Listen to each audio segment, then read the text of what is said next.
Our friends, our good friends from Europe through the European Union were able to support us in a number of interventions. As a result, because of the 30/70 benefit, our host population also benefited from this support. This is a group of people who are impacting lives up to Africa. We are so grateful for the support they are giving to our students. We have absolute reason to celebrate with them. One important thing that actually they did for us through EUTF, we said, okay, there's no rice huller within here, at least we should buy rice huller. Indeed, they helped us, they gave us 7 million. As the European Union celebrates unity and solidarity among its member states, the transformative impact of their support, not only to the Norwegian Refugee Council, but also to the Uganda Refugee Response Program, takes center stage. Uganda is very well known for its progressive policies towards refugees and indeed hosting one of the largest refugees populations. So with support from the European Union, with support from partners such as Norwegian Ministry of Foreign Affairs, NORAD, German Federal Foreign Office, SIDA, we have been able to provide assistance in programs such as education. Another area of intervention is livelihoods, where we have been able to provide farmers with land user agreements. So we are very grateful to the European Union, to their generosity. We want to continue to appeal to the European Union that they should not ignore supporting refugee operations in Uganda.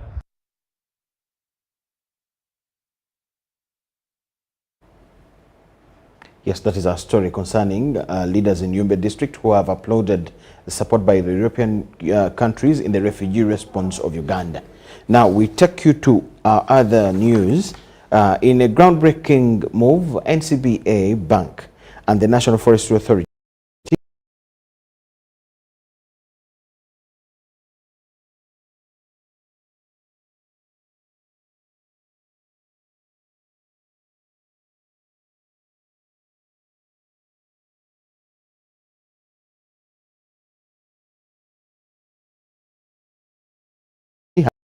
have teamed up to tackle Uganda's dwindling forest cover. The partnership is a direct response to the rate at which the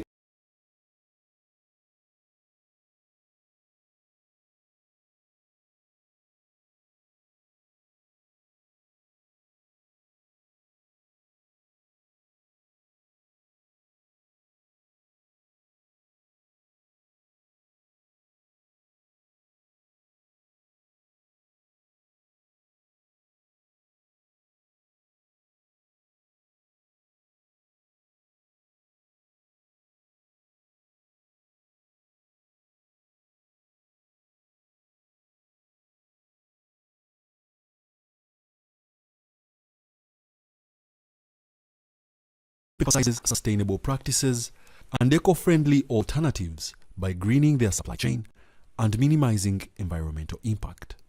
Wadulo Makanol, UBC News.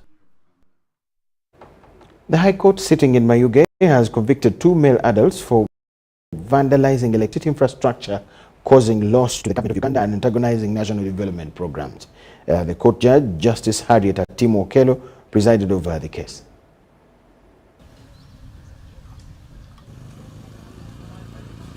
The High Court sitting in Mayuge has convicted Mulondo and Igesa, who had made it a habit to cut and steal electricity infrastructure in Busoga sub-region.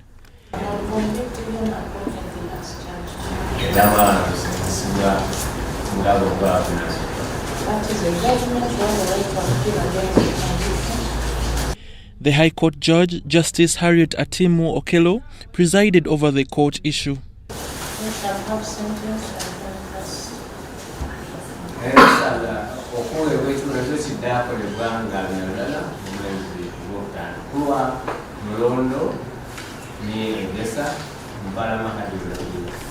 The Uganda Electricity Distribution Company Limited was represented by Counsel Jesse Stephen Chitende and asked court for a harsh deterrent against the duo. The court today found Mr. Egesa and Mr. Mulondo Khalifan guilty of the offense because they satisfied all the 3 elements in the law that warrant someone to be found guilty on this charge. So that 2 accused people are under the law, when it comes to the sentencing, are liable to pay 50,000 currency points. 50,000 currency points is equivalent to 1 billion shillings, Uganda shillings, or to be imprisoned for 12 years or both. So it is up to the court to now decide the way forward on which, at the level of sentencing, on the punishment that it's going to give. The distribution company has accounted the amount of loss and delays caused by these vendors in the implementation of power distribution in Busoga sub-region. We have lost over to about 2 billion shillings in transformers alone, and we are not talking about the loss that the company has incurred as a result of these transformers being off supply. We have lost close to 1.4 billion shillings in just lost wires, ABCs. So this is a very, very big cost, especially when you look at what government is doing to ensure that power reaches the rural areas. The public is encouraged to be vigilant in safeguarding electricity infrastructures for the common good of electricity distribution. As a company, we continue really to call out to the public, one, to support us in protecting the electricity infrastructure across the area, because this infrastructure is primarily aimed at improving our social lives and ensuring that our communities develop. But also, number 2, for power reliability to sustain, we must be able to watch over these assets. Unless we are able to watch over these assets on behalf of government, where government is not, we presume that the community that is also part of government should be able to really watch over these assets. The Electricity Amendment Act of 2022 reaffirms that anyone convicted of vandalizing electricity infrastructure will face 15 years in jail or a fine of 2 billion shillings or both. Komagum Rogers and Abdul Nasir Lukoma for UBC. Let's now take you back to our story of where the Minister of State for People with Disability, Helena Samo, has called on women with disability to use the abled parts on their bodies to earn a living. 73 stroke survivors and women with disabilities have been equipped with skills in textile weaving, bakery, soap, cosmetics, and candle soap making, among others. The aim is to foster inclusion for women with disabilities and make them self-reliant. You know, people with disabilities, because of society, everybody, when he sees a mulema, even your parents, they say, this is a different child. So that pity starts from the home. And now when everybody is looking at you as different, you begin feeling inferior. And that's what I was telling them, don't be inferior. The government of Uganda, under the leadership of Museveni, has given us space where we can now show people our capabilities despite the disability. Because disability should not hamper me from moving forward. And you have seen the women here have made cakes, they have made soap, they have been weaving, but they are disabled. When you buy the product is not disabled. This is part of the Generating Growth Opportunities and Productivity for Women Enterprises GROW project, which provides tailored training programs to equip women-owned enterprises with skills and knowledge necessary to thrive in a competitive business environment. But I'm happy that Stroke Foundation has come up not only to rehabilitate them, but also to train them in different skills so that they can live an economically independent life.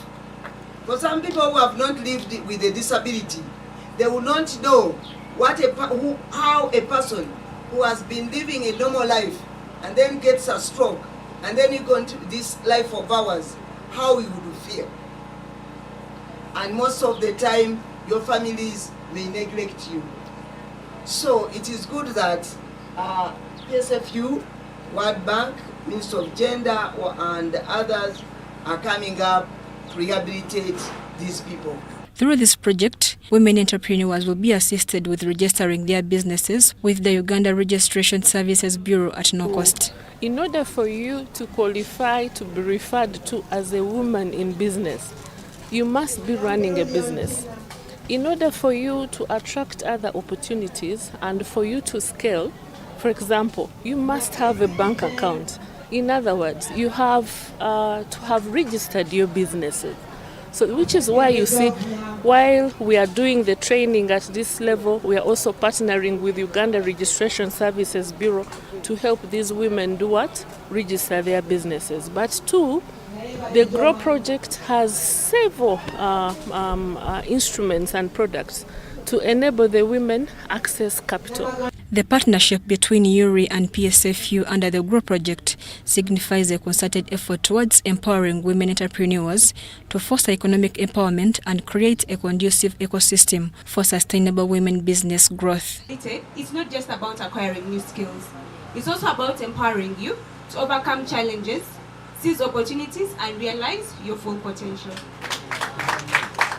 So the journey you've undertaken over the course of the 2 weeks, it's a testament to your resilience, your determination, and your willingness to grow.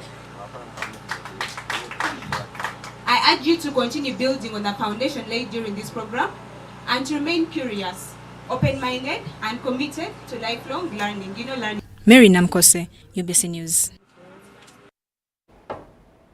Market traders in Gaba landing site on the shores of Lake Victoria are worried about diseases that could break out as a result of floods due to a rise in the water levels of Lake Victoria due to heavy rains.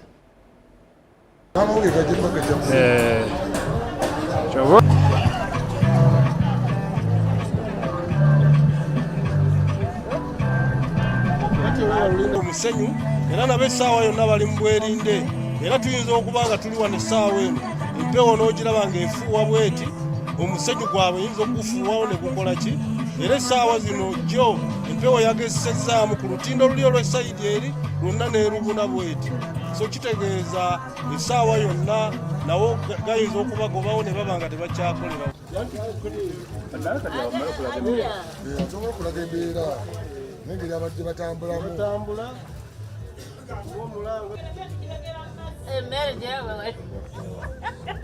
Nambera genda kati twafadhali ofuna ekitino kitamba n'ogenda eri tutaase mu ekyo tuli bubi nnyo ku mbeera y'amazzi gano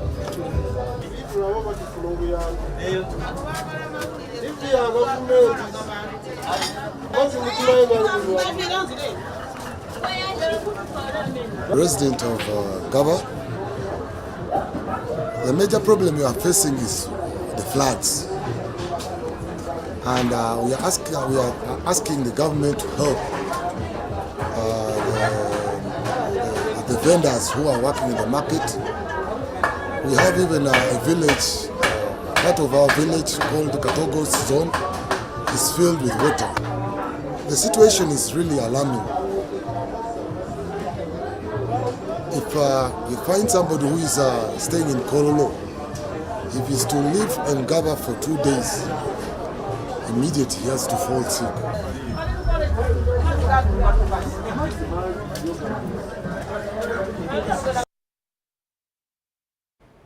The Foreign Affairs Minister in Toro Kingdom, Henry Basaliza, has asked Kingdom supporters to embrace the Friday 10th May 2024 National Population Census. He also, the coordinator, or Basaliza, also coordinator of the Patriotic League of Uganda, in charge of Toro. I'm here to rally all our supporters in Toro sub-region and beyond to support the National Housing and Population Census exercise. This census is scheduled to take place from the 9th to the 19th of May 2024. As the Patriotic League of Uganda, Toro sub-region, we pledge our support and call upon all people to prepare and support and cooperate with the enumerators by providing the right and accurate information. I wish to reiterate the importance of the National Housing and Population Census to the development agenda of our nation. For us to achieve our vision of a brighter future for all our people, our country must have comprehensive and accurate data for proper planning and monitoring of government programs. It is therefore the patriotic duty of each and every one of us to do all that is required to support this once in a decade exercise. I urge all our political leaders, religious leaders, the business community, the media fraternity, civil society to use their platforms to encourage persons and households in their spheres to cooperate fully to ensure that this important national exercise is a success.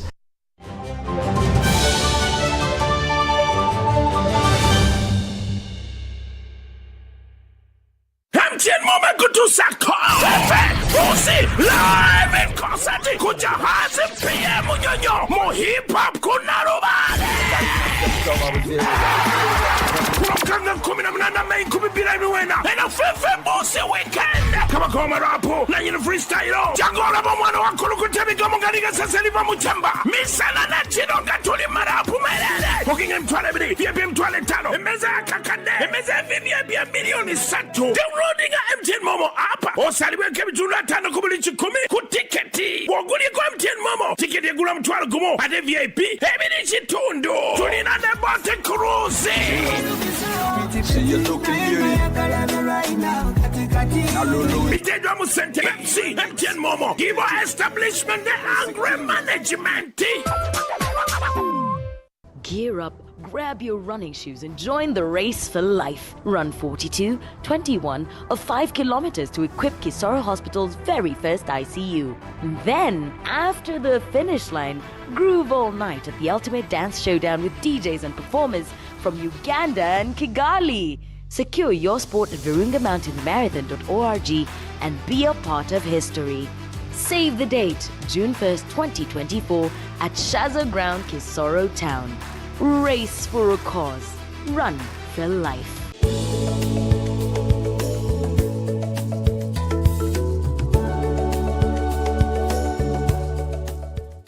Uganda plans to conduct the National Population and Housing Census 2024, a digital survey with a computer-assisted personal interviewing system from May 10th to May 19th, 2024.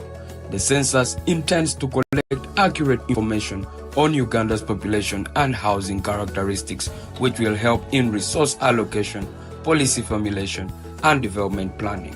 Participants are encouraged to take part and provide accurate information to ensure the success of the census.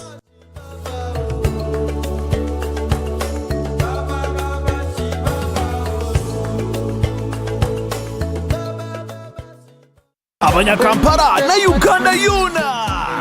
Nobody Events and Awesome Entertainment present Ragey live in Gosa at Lukoma Cricket Oval on 10th May 2024. Tickets are 20k ordinary and 50k VIP, 1 million gold table and 2 million platinum table. Buy your discounted tickets off the Momo app at only 10k ordinary and 25k VIP. Come represent for Ragey. It's gonna be non-stop entertainment. Fellow countrymen and women, especially the Bazukuru, as we work towards realizing Uganda's Vision 2040, it is important that we plan based on accurate information about our people and our resources. I therefore would like to announce the 6th National Population and Housing Census that will start on the 10th of May 2024. The information from the National Population and Housing Census will support government, the private sector, cultural and religious institutions, civil society, and development partners in service delivery. It will also provide the basis for planning the provision of social services such as education, health, and transport, among many others, at the national and local levels. When data collectors or enumerators come to your home during the census, please avail yourselves and provide them with honest answers to their questions. This is in order to enable them to process the most accurate information about you, your household, institutions, and community. I therefore call upon all political, cultural, and religious leaders, private sector players, civil society, the media and the institutions of the government support this key national program. The successful execution of this census will influence the well-being of all Ugandans and progress the country towards the desired socio-economic transformation. I wish you all a successful census for God and my country.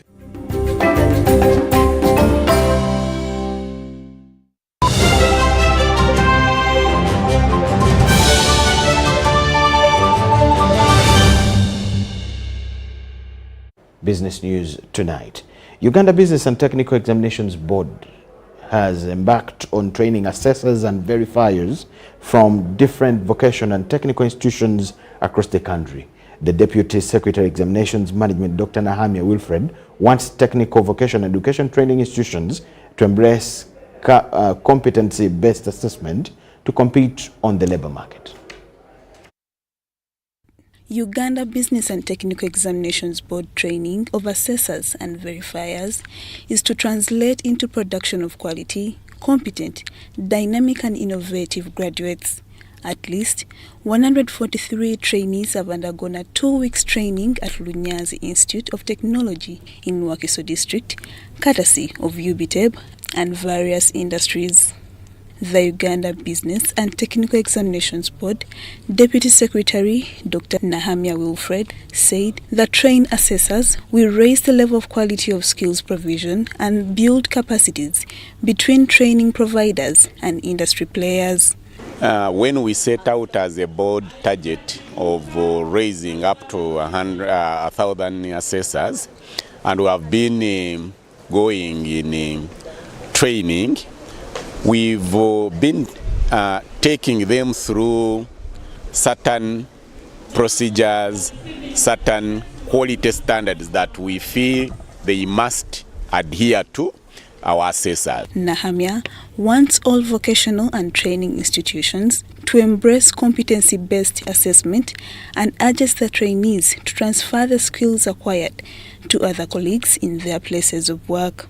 To incorporate in the teaching assessment process the issues of values, the issues of attitudes, so that when our products go to the world of work, they are appreciated more. And we want also to call upon the world of work to support the efforts UBTEB is putting up, because when we do without the support from the world of work, then our products will not be appreciated. The manager in charge of vocational education at Uganda Business and Technical Education Board, Nasaza Jalia, commended the performance of trainees during training. Me, I feel I'm very satisfied with this group that we've trained, and we've been emphasizing knowledge sharing.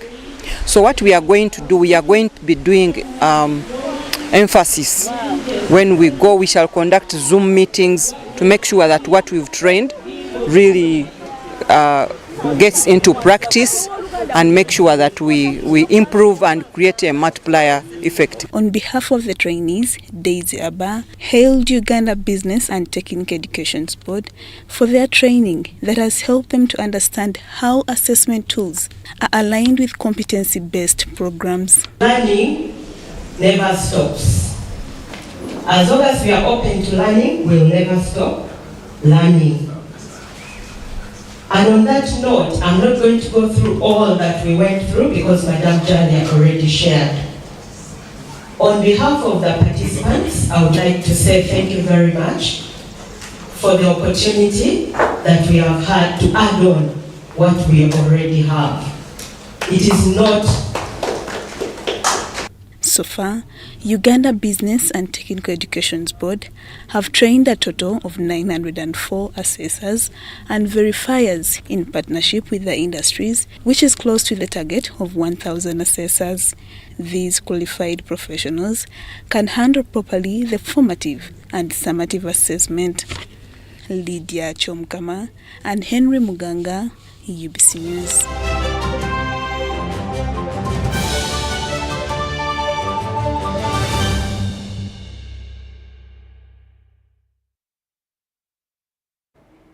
South Africa's election on May 29th could bring momentous change, with polls suggesting the ruling African National Congress ANC is likely to lose its majority after 30 years in power.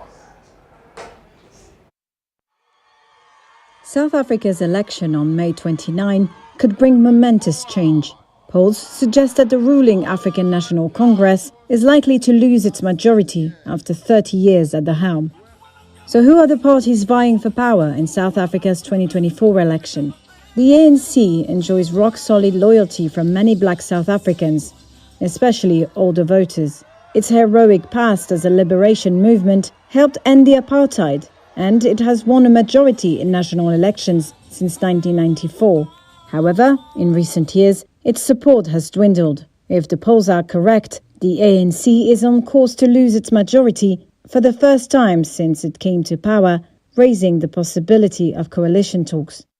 The Democratic Alliance won the second largest share of vote in the last election and has formed an alliance with several smaller parties. It proposes to scrap the ANC's flagship Black Empowerment Scheme in favour of policies focused on reducing poverty regardless of skin colour. The party's leader has rejected criticism that the DA represents white privilege, saying it wants to practice good governance for the benefit of all South Africans.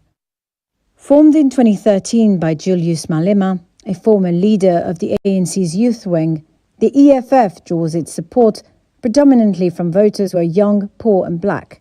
The party presents itself as Marxist and advocates for the nationalization of industries and land redistribution to address racial injustice. It is seen as a potential coalition partner for the ANC due to Malema's historic ties with the ruling party. The MK party is a recent entrant, having been registered in September 2023. It received a major boost when former President Jacob Zuma announced he was backing it in December. Polls suggest it has been eating into the EFF's support base and that it could attract significant votes on May 29.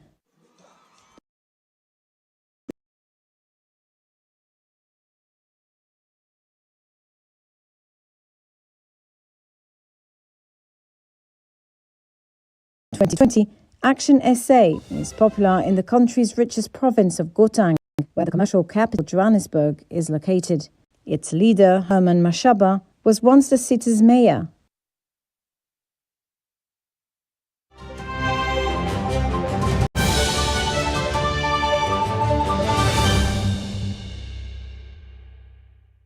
The 2024 Father Grimes National Schools Chess Championship has climaxed at St. Mark's College in Namagoma in Wakiso.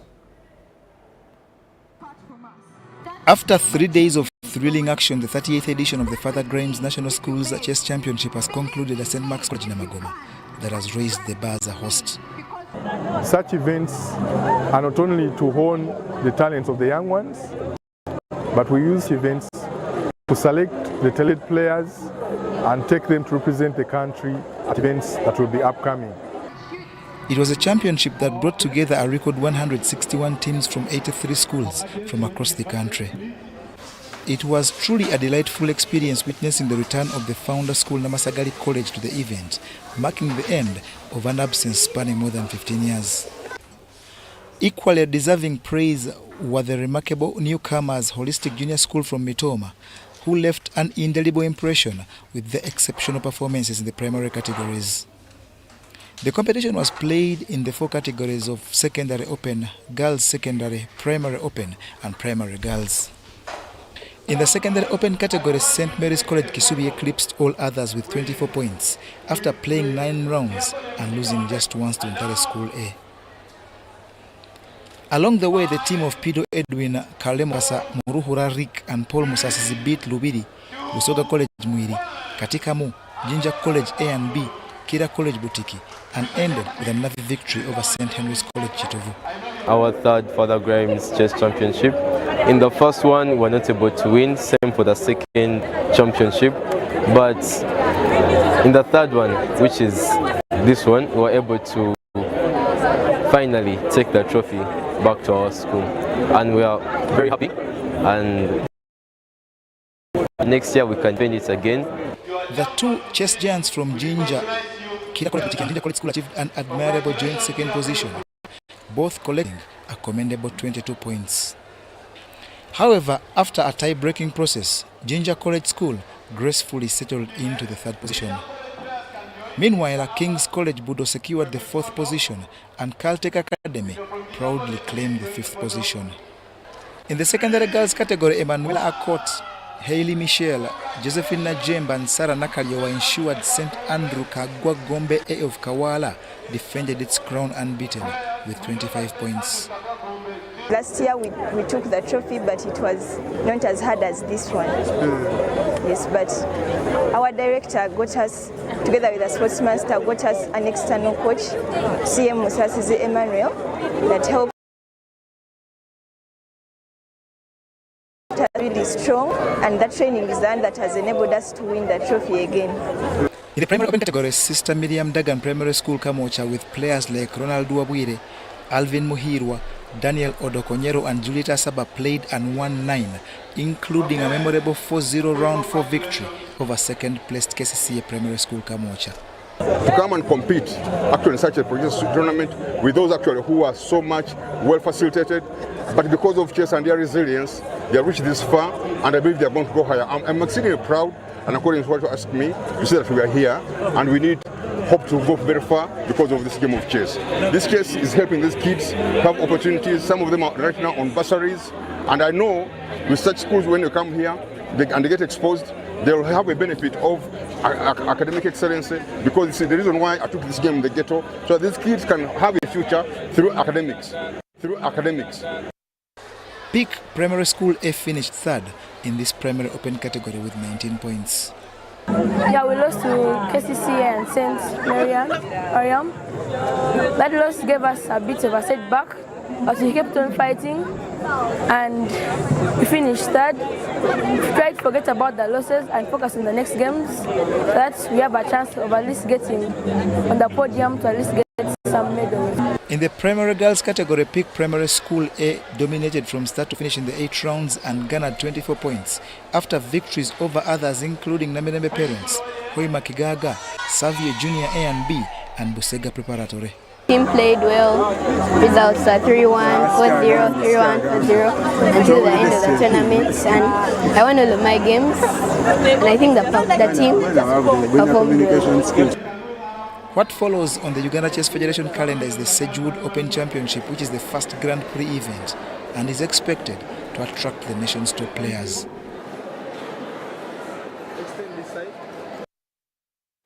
We thank you so much for watching. That is all we had for you this afternoon. More will be in our subsequent bulletins in the evening.